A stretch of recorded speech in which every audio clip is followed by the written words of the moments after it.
Le chrétien peut-il perdre son salut?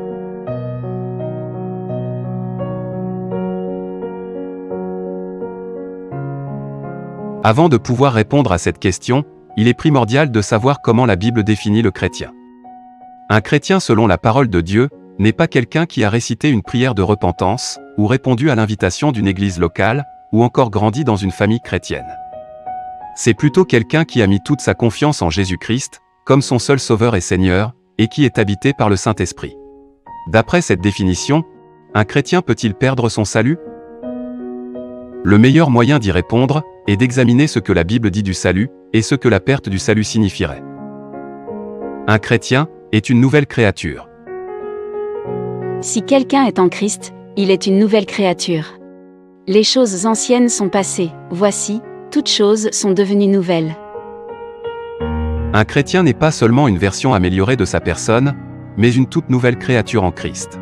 Si un chrétien perdait son salut, cela impliquerait la destruction de cette nouvelle création. Un chrétien est racheté. Sachant que ce n'est pas par des choses périssables, par de l'argent ou de l'or, que vous avez été rachetés de la vaine manière de vivre, que vous avez hérité de vos pères, mais par le sang précieux de Christ. Le terme racheté implique le paiement d'un prix.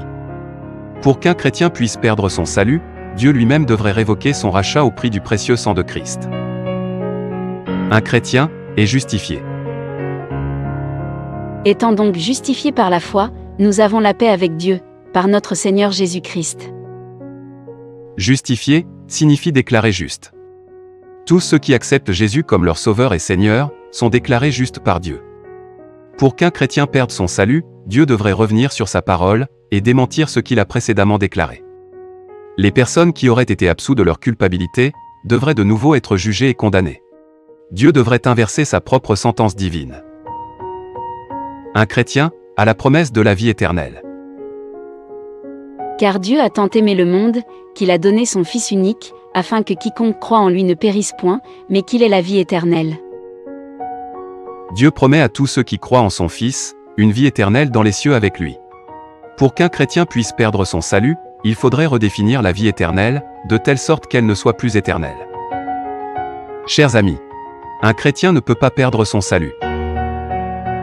D'après la Bible, tout ce qui arrive au moment où nous acceptons Jésus-Christ serait invalidé si le salut pouvait être perdu. Le salut est un don irrévocable de Dieu. Un chrétien ne peut cesser d'être une créature nouvelle en Christ.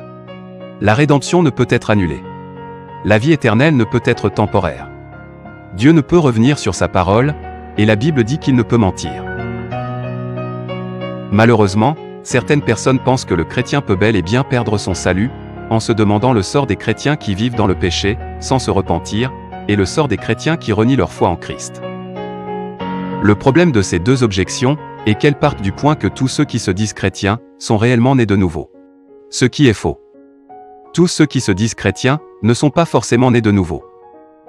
La Bible déclare qu'un vrai chrétien ne vivra pas continuellement dans le péché sans se repentir, et que celui qui renie sa foi montre par là qu'il n'était jamais réellement chrétien né de nouveau, par la puissance de Dieu, même s'il était un bon religieux, et jouait bien aux chrétiens parfaits. Vous les reconnaîtrez à leurs fruits, nous dit la Bible. Les rachetés de Dieu ne sont pas porteurs d'un faux salut, ou d'un salut religieux, susceptible d'être perdu, retrouvé, puis perdu à nouveau, et retrouvé encore, de manière à ne pas en finir.